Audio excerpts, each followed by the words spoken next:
네, 마켓 타이밍 모델을 통해서 최적의 매매 타이밍을 잡아보고 있습니다. MBN골드의 신광선 매니저입니다. 어서 오십시오. 네, 안녕하세요. 신광수입니다. 네, 이번 주에 보니까 일정들이 굉장히 많아요. 네. 제롬 파월도 입을 열고 GDP 또 고용 지표도 나오고 한국에서는 수출입 지표도 나옵니다. 이런 지표들을 잘 소화해 나가야 할 텐데 체력이 단단할지 모르겠습니다. 어떨까요?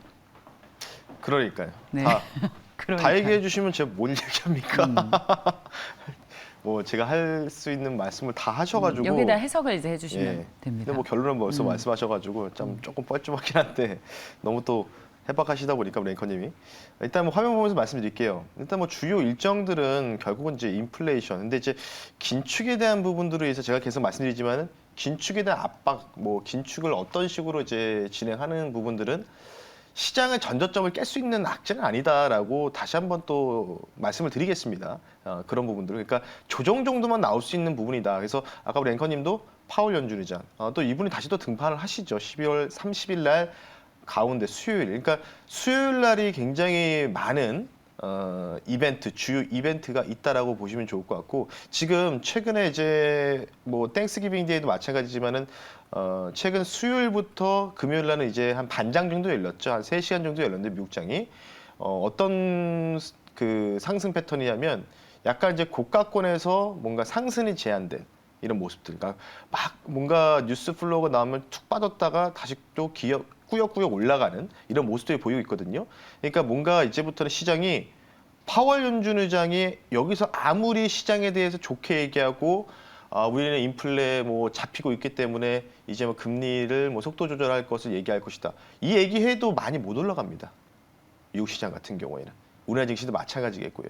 그에 대한 부분이 많이 반영이 됐던 주가 형태가 형성이 됐기 때문에 가장 중요한 건 뭐냐면 시장이 너무 많이 꼬꾸라지지 않게 적절한 스탠스만 보여주는 게 핵심이겠죠. 하지만 여태까지 지금 투표권을 갖고 있는 연준 위원들이 굉장히 좀 매파적인 해서 뭔가 이제 뭐 비둘기로 자라난 뭐 분들도 계시지만 그래도 매파적인 인물들이 아직도 블라디 연준 총재도 아직도 있거든요. 그렇기 때문에 파월 연준 의장이 지난번에 통화 의사록이 공개됐을 때 대부분 이제 비둘기적인 모습들을 많이 보여줬단 말이죠.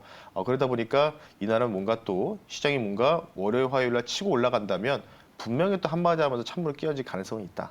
이런 부분들. 그래서 이런 부분들로 인해서 뭔가 여러분들께서도 주가가 여기서 뭐 미국장이라든지 우리나라 코스피, 코스닥 같은 경우에는 이런 속도 조절 또는 속도를 다시 또 가파르게 올리겠다. 뭐 이런 부분 그 발언이 나오더라도 그렇게 시장이 뭐 전저점을 깰 수도 있는 악재는 아니다. 이런 부분 다시 한번 언급해드리고요. 어쨌든 뭐 제가 볼 때는 가장 중요한 거는 뭐 계속 매주 나오는 고용 보고서 신규 실업 청구 건수 이런 여러 가지가 있겠지만 가장 중요한 거는 이제 얼마 남지 않은 이제 12월 이제 뒤에는 이제 마지막 올해 FMC가 있기 때문에 여기서 파월 연준 의장이 50bp를 완전히 확정짓는 모습을 보여줄 것이냐 이런 부분들이 가장 중요한 부분이다라고 좀 보시면 좋을 것 같고요. 다음 한번 보면서 말씀드리겠습니다. 이틀 전에 이제 중국에서 지급 준비율, 지준율을 인하한다는 소식이 나왔는데요. 화면 보시면 뭐 메이저 은행 그리고 뭐 중소은행 뭐 전반적인 이런 이 은행에 대한 부분들에서 지준율 관련된 가격에 대해서 이제 지금 이 도표에 나와 있는데 계속 지준율을 뭐 계속해서 코로나 이전부터 인하를 하고 있었습니다. 근데 이제 지준율을 인하한다는 게 사실 시장한테는 유동성 공급으로 인해서 대략적으로 지금 한 뭐 90조 원 정도인가요? 뭐 그 정도를 지금 또 유동성을 공급할 수 있다는 또 이런 뉴스가 나왔죠. 25bp 인하하면서. 근데 이게 저 같은 경우에는 지금 뭐 미국 같은 경우 작년에 가장 최고치가 막 8%대 인플레이션이 그 정도 나오셨는데 그때 당시에 중국 같은 경우에는 2%대에서 왔다 갔다 했단 말이죠. 원래 2%였는데 그나마 좀 올라가가지고 2% 후반까지 치고 가다가 그만큼 중국 정부는 반대 스탠스를 취할 수밖에 없는 부분들이 제로 코로나 정책 때문에 주말에도 막 뉴스가 엄청 도배되더라고요. 시위하고 막 방역 그 위원들이 뭐 중국에서도 뭐 어느 청두시에선가요? 공안들이 방역복을 입고 기관총을 들고 순찰을 돌고 있고 아주 아이러니하게도 그만큼 엄청나게 압박을 하고 있기 때문에 그러면 당연히 공장들도 뭐 중간에 하다가 멈추다 보니까 지금 중국 인민들이 굉장히 불만이 많거든요. 뭐 시진핑 타도 얘기도 나오고 있고 그러다 보니까 경제를 좀 더 뭐 살리기 위해서 뭔가 이제 펌프질 할 수 있는 25bp 인하 이게 나왔는데 이게 단기적으로는 정말 좋은 뉴스긴 합니다. 근데 하지만 이런 부분들이 결국은 제로 코로나 정책을 계속해서 고수할 수밖에 없던 이런 배경 중에 또 이유 중에 하나였고 그리고 플러스에다가 중국이 지금 리세션에 들어갈 수 있는 우려감이 있다 보니까 특히 부동산 경기 같은 경우에 그런 부분에서 이게 하루 이틀짜리 호재 정도로만 판단되지 이게 뭐 중장기적으로는 중국 시장의 영향을 그렇게 크게 좋게 해석할 수는 있는 부분은 저는 아니라고 판단하고 있기 때문에 참고하시면 좋을 것 같고요. 그러면 중국 얘기를 해봤으니까 미국 얘기로 돌아가야 되겠죠.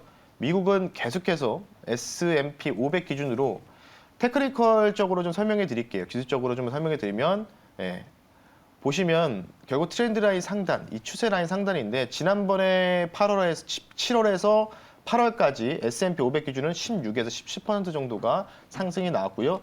지금 뭐 상승폭 대비해서는 한 13% 정도밖에 상승이 안 나왔거든요. 저점에서.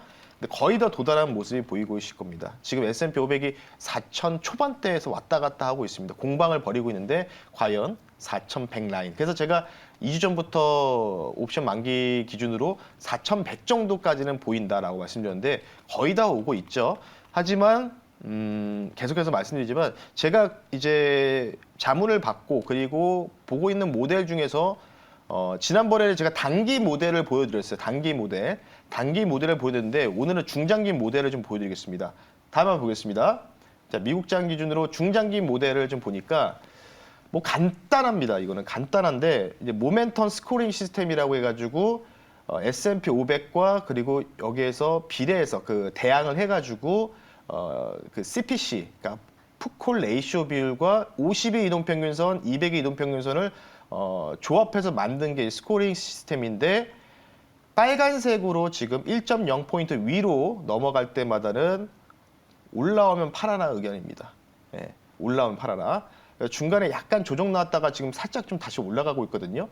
그러니까 지금 1.0이 맨 상단이고 맨 정말 최상단이 2.0인데 2.0 왔을 때가 바로 이전에 베어마켓 8월 달에 미국장이 엄청나게 올라갔을 당시 V자 반등 나왔을 당시와 당시라고 좀 보시면 좋을 것 같고 지금 아직 그 정도 레벨까지 수준 도달하지 않았거든요. 그럼 어떻게 되냐면 미국 시장 같은 경우에는 예를 들어서 4,100 온다. 그러면은 뭔가 숏 포지션을 뭐 비중을 5% 추가 매수하고 여기를 넘어간다. 또 5% 추가 매수해서 계속해서 주식을 팔고 숏을 추가 매수를 할 수 있는 구간에 계속해서 진입하고 있다. 지난주에 제가 올라오면 팔고 숏은 치지 말라고 했던 이유가 뭐냐면 조금 더 올라갈 수 있는 구간이 남아 있었기 때문에 말씀드렸는데 지금부터는 제가 뭐라고 말씀드리냐. 미국 증시를 투자하시는 분들은 서학개미 분들은 지금 가지고 있는 종목들이 어느 정도 웬만한 종목이면은 거의 다 그 손실폭. 그러니까 올해 딱 이맘때쯤 작년 이맘때쯤에 사신 분들은 올해 대장주 사셨으면은 올해 그 손실폭에 마이너스 3, 40%에서 지금 마이너스 15%, 10%까지 올라오셨을 거란 말이죠. 애플 같은 경우 대표적으로 그런 부분을 봤을 때 차라리 그런 종목들 비중을 축소하시고 오히려 숏배팅으로 조금 가시는 게 좋지 않을까 해지 차원으로 이렇게 말씀드리고 싶기 때문에 참고를 하시면 좋을 것 같습니다. 이 정도로 하겠습니다. 네. 자, 그렇다면 마켓 타이밍 모델은 오늘 어떤 메시지를 주고 있을까요? 저희는 9개의 모델을 매일 9시간마다 돌려서 보고 있습니다. 네. 자, 오늘은 어떤 걸 살펴볼까요? 네. 한 주의 시작인 코스피를 좀 봐야 되겠죠. 네. 네. 자, 코스피 200에 대한 마켓 타이밍 모델을 살펴보겠습니다. 오늘의 결과는 어떻게 나왔을까요? 자, 11월 28일 오늘은 방향 강도 50에 패닉 강도가 100입니다. 내일은 없고요. 11월 30일이 패닉 강도가 100으로 나와 있습니다. 어떻게 해석하면 좋겠습니까? 보시면은 딱 느낌이 오실 것 같아요. 극단적인 뭔가 상황을 좀 얘기를 좀 하고 있죠. 11월 28일 오늘입니다. 반향 강도가 잡혀 있습니다. 그리고 패닉 강도도 잡혀 있고 다음 날은 없고요. 그리고 10월 30일은 반향 강도는 없고요. 그리고 패닉 강도가 잡혀 있다. 만약에 오늘 시장을 돌리지 못한다면 오늘 급격한 하락이 나올 수 있는 가능성이 있습니다. 코스피 같은 경우에는. 그리고 29일 내일은 약간의 조금 반등이 좀 나오다가 다시 한번 30일 날은 반향 변경이 없기 때문에 반향 강도의 100%가 없고 0%이기 때문에 이 추세가 이어질 가능성들이 30일까지 내포되어 있다라고 좀 보시면 좋을 것 같아서 오늘 만약에 시장이 시초가에 아마 야간 선물에서 마이너스 0.3 정도 떨어졌기 때문에 뭐 8시 이후에 미 선물이 어떻게 시작될지 모르겠지만 이제부터 슬슬 미국장이 좀 빠지면은 과감하게 뭔가 이제 베팅하는 이제 메이저들이 많아졌어요. 하락으로.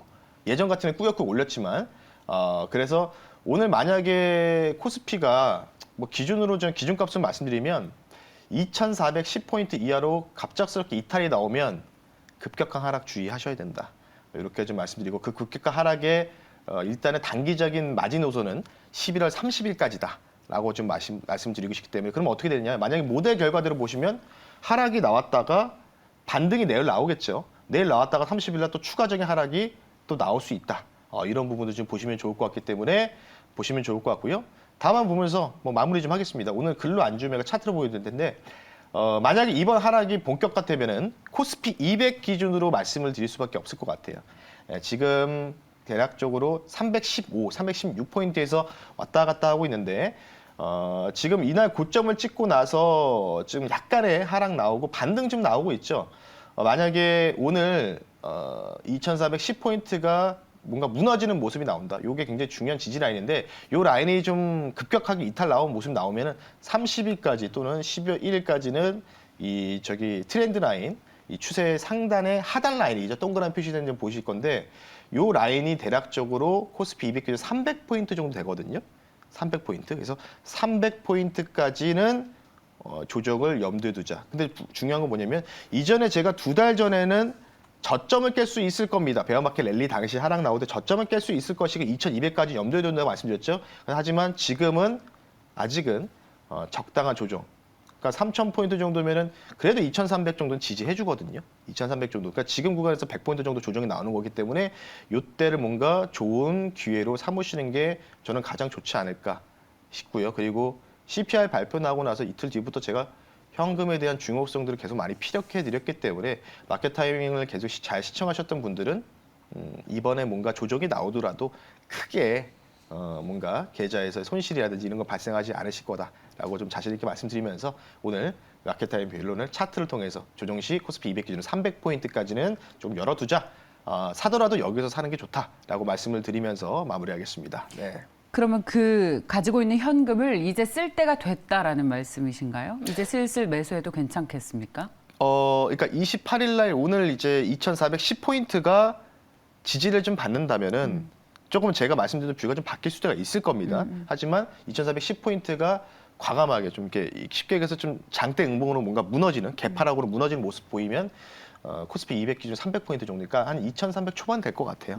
그 정도 오시면은 현금을 좀 이제 사용할 수 있는 기회가 되고 있을 수 있기 때문에 이번 주 중반까지는 조심하자. 왜냐하면 11월 30일 날 또 파월 연준 의장이 또 어떤 얘기를 또 할지는 모르지 않습니까? 그런 부분들 참고를 하시면 좋을 것 같습니다. 그럼 이번 주에는 조정을 염두에 두고 300포인트의 조정 가능성이 있다.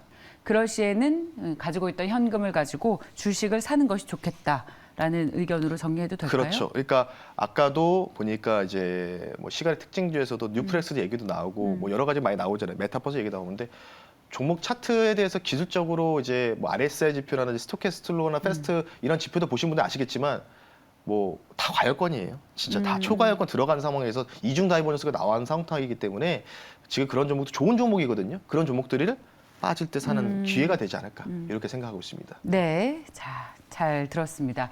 자, 오늘 무료 공개 방송 계획 있으신가요? 네, 저는 매주 매일이 아니고요. 월, 수, 금 이제 장 끝나고 3시 45분에 여러분 너튜브에다가 MBN골드 신광섭이라 검색하시면 이번 주 또 주요 일정 뭐 이럴 때에서도 테마가 또 특성을 부릴 수밖에 없기 때문에 테마 관련 좀 말씀드리고 월드컵 수혜주도 제가 좀 말씀을 드릴 겁니다. 뭐 치킨 같은 이런 단순한 테마 좀 말고 또 새로운 또 플랫폼을 창출할 수 있는 월드컵 수혜주도 있기 때문에 오늘 또 가나전도 있기 때문에 관련된 부분 장 끝나고 무료 방송을 통해서 하나하나 좀 설명을 드릴 테니까요. 많은 참여 부탁드리겠습니다. 네, 자, MBN골드의 신광섭 매니저였습니다. 잘 들었습니다. 네, 감사합니다.